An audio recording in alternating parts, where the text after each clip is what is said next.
Hey folks, it's Laura with Raintree Nursery.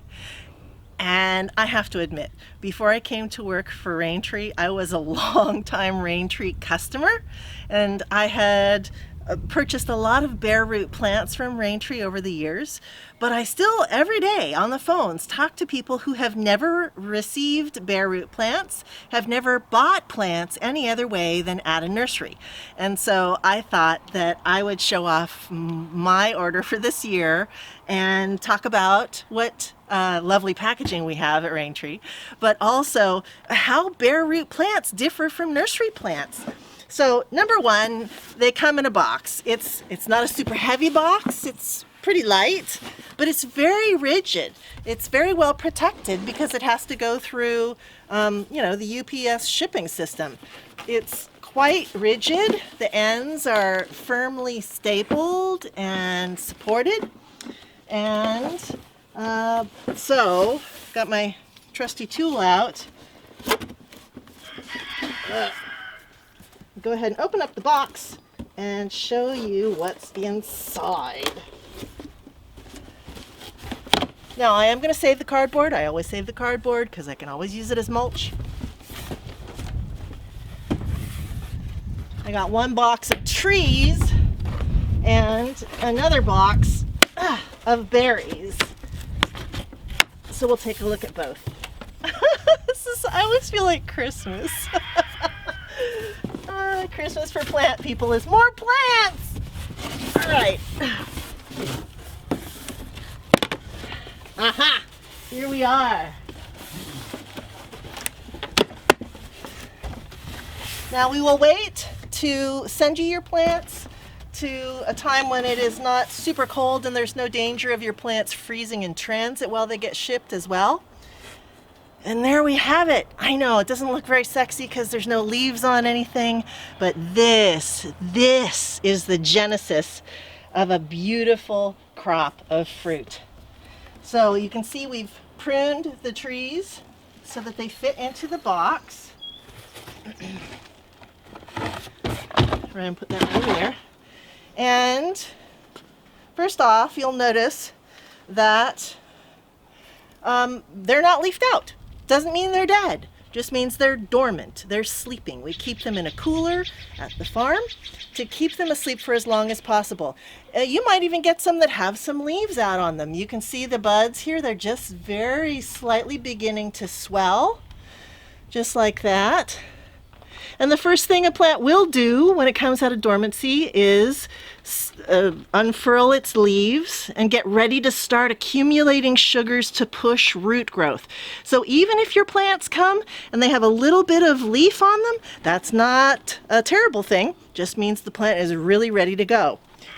So the next thing you'll notice is that the root area is very carefully packaged and that it's packaged in damp, shredded paper. If I had some other types of plants in with this order of trees, like berries or bare root grapes or blueberries or whatnot, they would also be wrapped in here too. It's very important when you unpack your package that you go ahead and take off all the shredded paper and in fact plant everything out before you can be sure that you've seen everything that's in the box. It's easy to miss things when they're in here because you need everything to stay damp so the roots don't dry out in transit. So I'm going to just sit right here and unpack very carefully.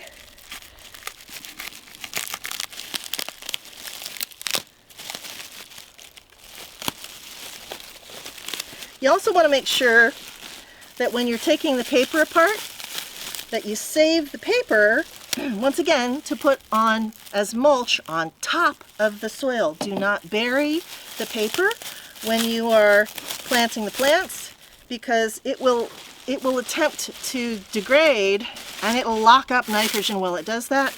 You want all the available nitrogen to go to making leaves on your new plants.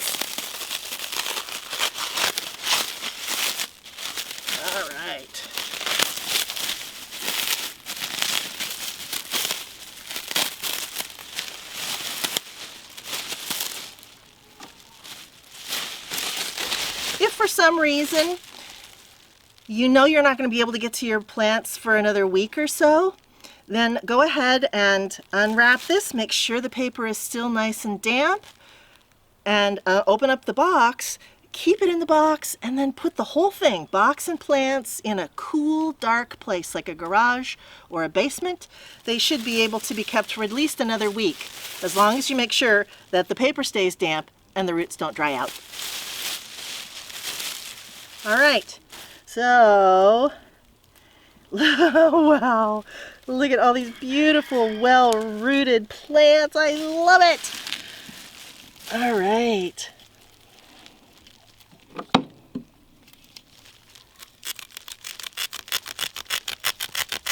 Come on. Okay, so this is my Tyrannovy cherry. Tyrannovy is an incredible self-fruitful black cherry.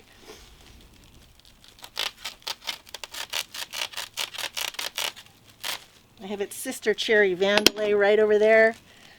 And even though they don't need cross-pollination, I'll get more fruit when I have two different varieties. Look at that. All right. Look at the branching on that. This is gorgeous. And if I wanted to prune it so that, you know, the top was taller than the sides, make it a little bit more symmetrical, I could do that at this point. The goal is you want the roots to basically have the same kind of proportion that the top has. And this looks good.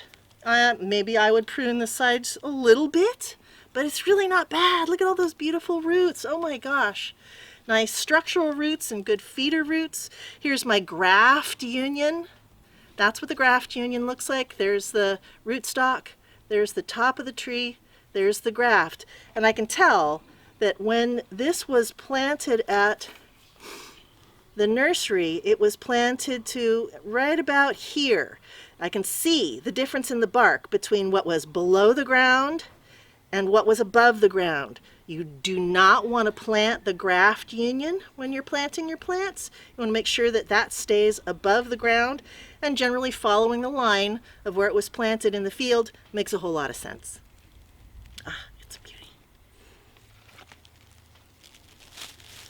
Now once I get these unwrapped, I'm going to go ahead and put them in a shady place while I'm prepping my holes. You want to keep UV light off of the roots as much as you can manage. Oh, look, oh, I forgot. This is a grape. This is what I mean about having things wrapped up in the root zone. There's going to be other things in here many times. So that's my Sigaribe grape.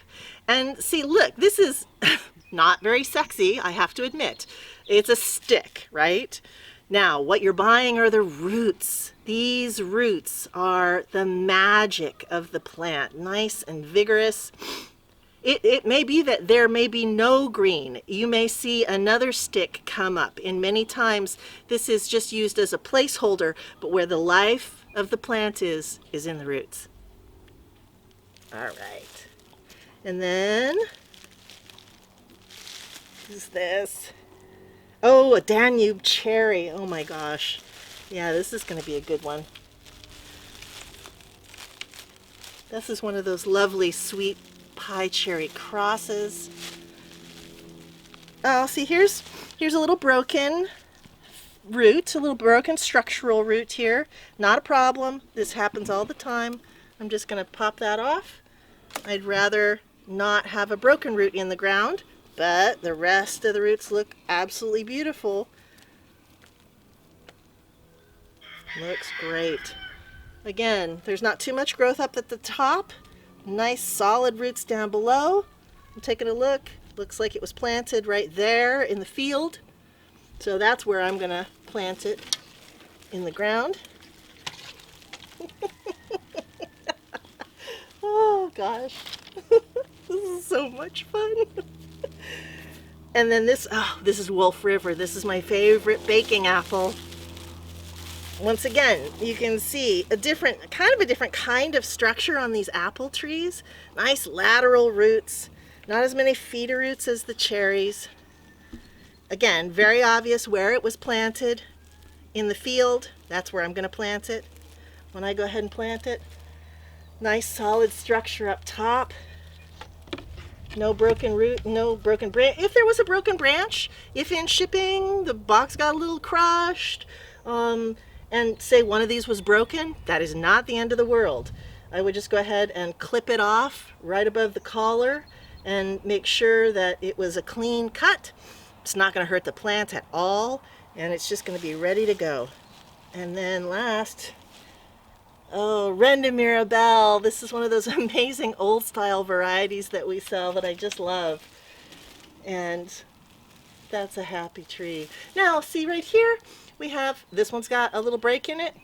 Not a problem because it's not a super heavy duty branch. I might clip these 3 actually, maybe even that one. Well, no, I'll leave that one because that's going to fill out nicely. But I'd probably clip these 3 off before I planted this in the ground. This one has a little bit less roots than the others. It's not bad though, at all. And there you have it. Now, if for some reason you got something and it was very clearly damaged in transit, if something was broken at the graft, or if the box had gotten crushed, please let us know within 7 days of having received it so that we can either give you a refund or we can make arrangements to send you a new plant. And that's box 1. Now let's talk about box number 2. Now, it just so happens that this year I got 2 orders of plants. This is my second order. It's berries. It was a second order, so it gets boxed separately and it gets sent separately. Once again, fabulous packaging. I love this, right? It's so secure. So I'm going to go ahead and open it up. Of course, I'm going to save the box because I always save cardboard for mulching around the base of trees. Oh my gosh. Incredibly well packaged. Ugh. All right. Ooh, look at these lovelies. They're even a little bit green in here. Wow.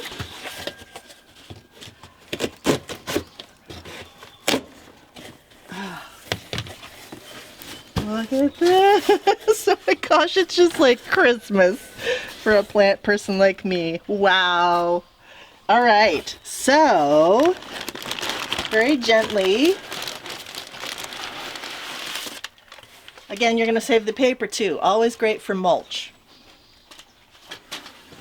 And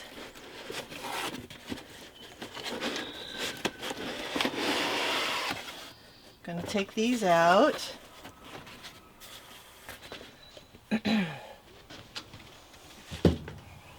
Now, these have all already come out of dormancy, and that's great. These are very firmly packaged. Even if there was a little bit of broken branching, which there doesn't appear to be, that would be fine. I would just prune it back gently, and it would simply encourage the plant to grow a little bit more, which is wonderful. So I'm going to open these up. You can see these are our 4-inch pots, very carefully wrapped with a little stand in there. I'm going to set that off to the side.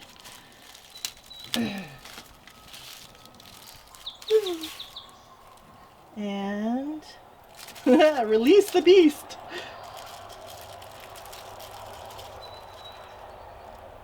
Wow. The care that everybody takes with these packages is just amazing to me. All right, so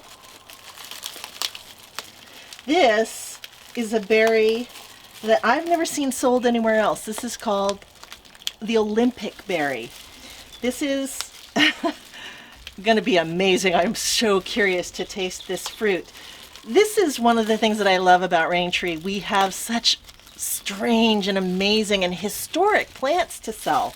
This particular berry is a cross that was almost lost through history. A cross between Luther Burbank's phenomenal berry What kind of name is that, right? Which is a blackberry raspberry hybrid, so going to be, great flavor there and fairly easy to grow.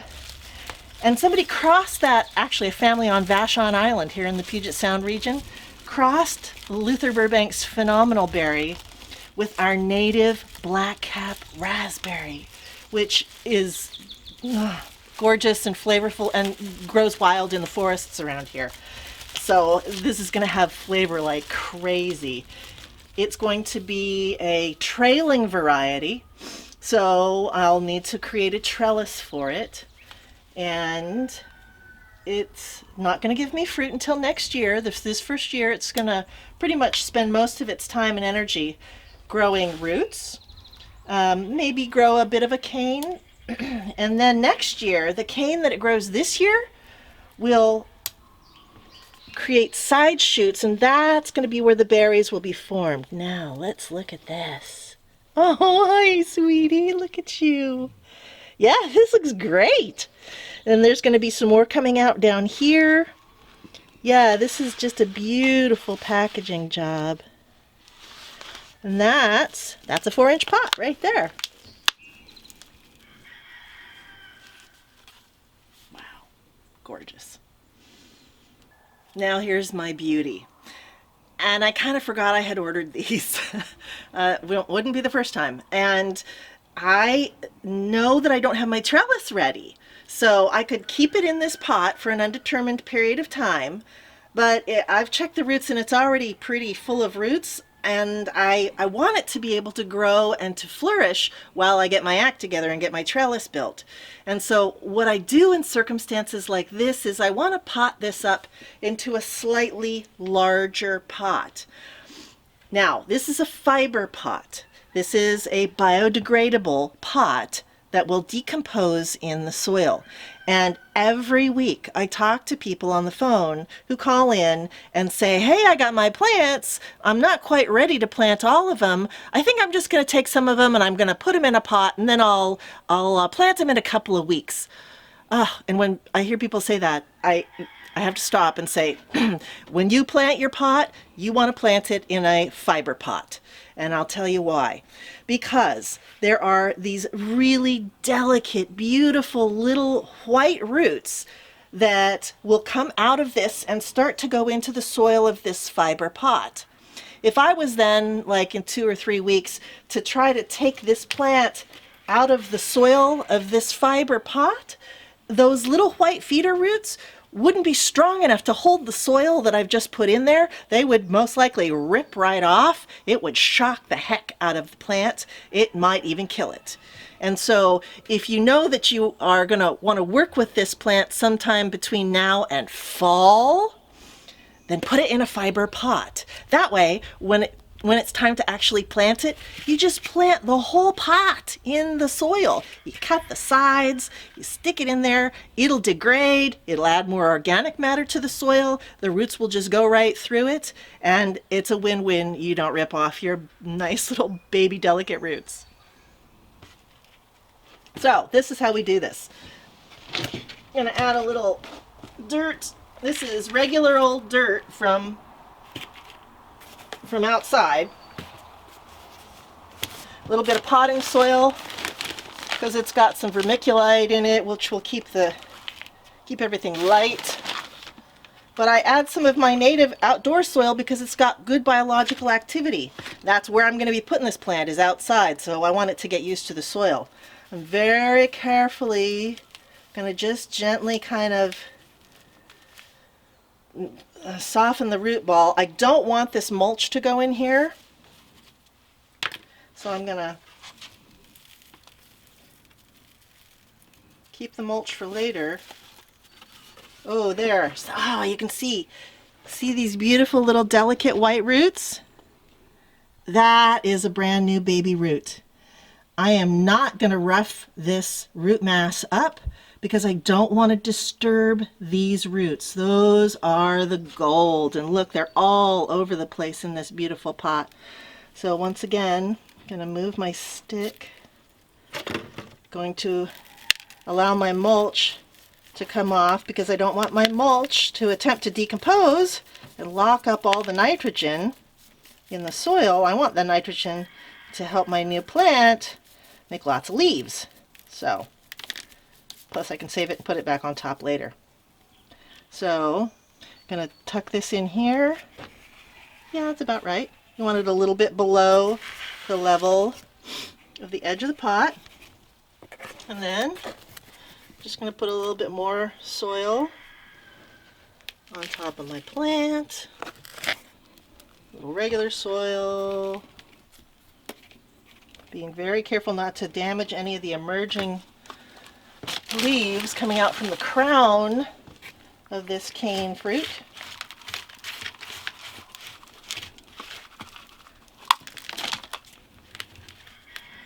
Alright. Press it down so everything is firmly in contact with the soil. Going to give it a nice drink. And then go ahead and put my stick back in. So I have something to attach these growing canes to. These are going to be soft canes, so they are going to need something to attach to. And I'm going to take my mulch. I'm going to put it back on the surface of the soil because that's going to help me keep the soil moist and shaded. I could also add some wood chips or some straw or hay, whatever I have. Sawdust. Just don't put it in the dirt itself. And then I'm going to water that in. Oh, make sure to put my tag so I know what it is. And then when I'm ready, when my trellis is ready, I'll just take this whole thing, set it in the ground, slit the sides while it's in the ground, backfill it with my 1/4 organic matter and 3/4 soil that came out of the hole. I haven't disturbed those delicate roots at all, and both me and the plant are ready to go. Another method you can use to protect plants while they begin to root, if you're not quite ready to plant them when you receive them, is called healing in. I like to heal things in with sawdust. Sawdust is very, very light.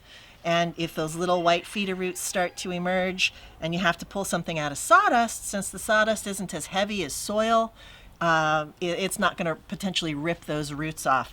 For example, I have some blueberries that I put in this bucket last year because I wasn't ready to plant them. I'm ready to plant them now, and so now it's time to take them out of the sawdust. I know that they're going to have feeder roots because I can see not only have they put on some leaves, but they've even started to have their flower buds emerge. So I'm going to have to be really careful when I do this.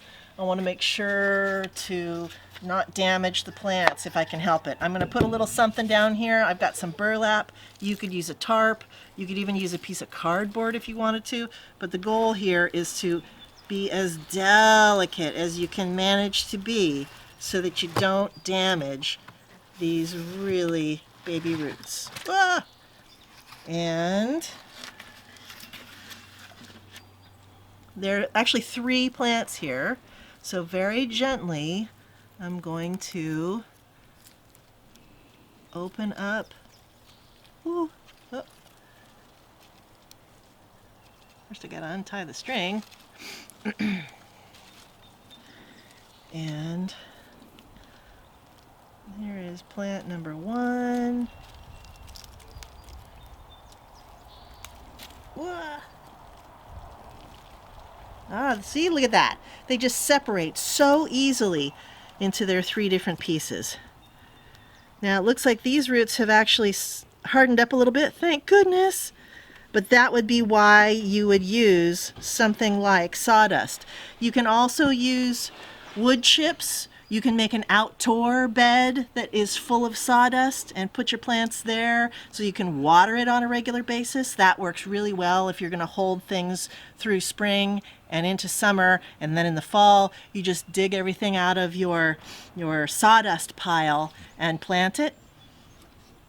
You can, in a pinch, heal things in using just straight up soil. You can take a shovel and dig an opening, tuck your plants into that opening, and then just close it right back up with the dirt. Got to be careful again about the roots. Make sure everything stays nice and watered. Usually when you heel things in also, you want to do it in a place that is a little bit shady, cool, north side of your house or north side of the garage. You don't want to stress these plants too much. You just kind of want to hold them until you can get to taking care of them. So while I was potting the Olympic berry, I was soaking this tree. Soaking a bare root tree is job one before anything else when you're ready to plant the tree. We've got the tree soaking in a bucket of well water. You can use standard tap water, but you want to allow the chlorine to evaporate a little bit first. You can soak the tree for as little as an hour. You can soak it for as long as overnight. If you know you're going to plant your trees first thing in the morning, start the soak before you go to bed. If you know you're going to plant it in the cool of the end of the day, then soak it when you first get up. The tree's first job in order to come out of dormancy successfully is to hydrate itself, to pull up enough water into its tissues so that it can pop out its leaves and its roots. When we do this for a tree, we give it the best possible start. And now it's time for the hole. So now we've got our hole dug. It is twice as wide as the roots are wide, but just as deep as the root mass is deep. We've taken our soil, I've shaved off the sod, and the rest of the soil is what we've got in the wheelbarrow.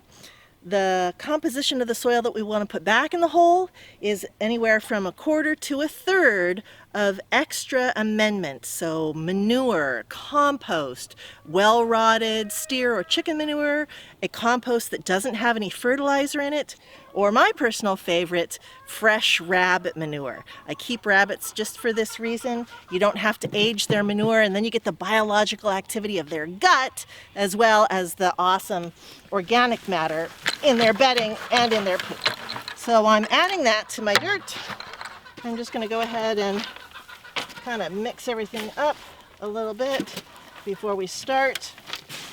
Then we're going to seat the tree in the hole, and then we're going to cover the tree.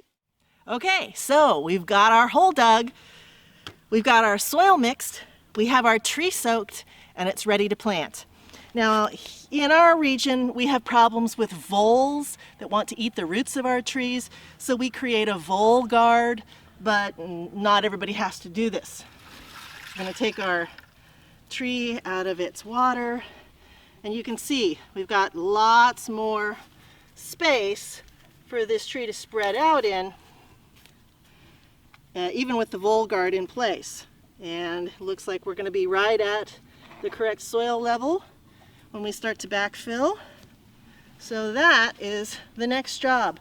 Now, if we were in a very, very dry area, I would go ahead and soak the soil in this hole before I started to fill it. But we have the opposite problem. We have very wet soil. So I'm not going to soak this hole. I'm going to go ahead and bury the entire tree and then give it a nice long soak after we're done.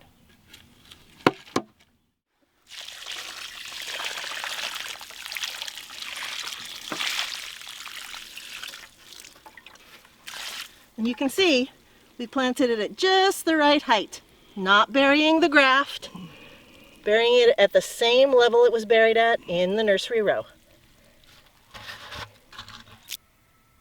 And the last thing we do for our plants to make them very, very happy is we mulch the hole. I've taken 2 layers of cardboard. That's going to suppress the grass so the grass does not compete with the brand new plant.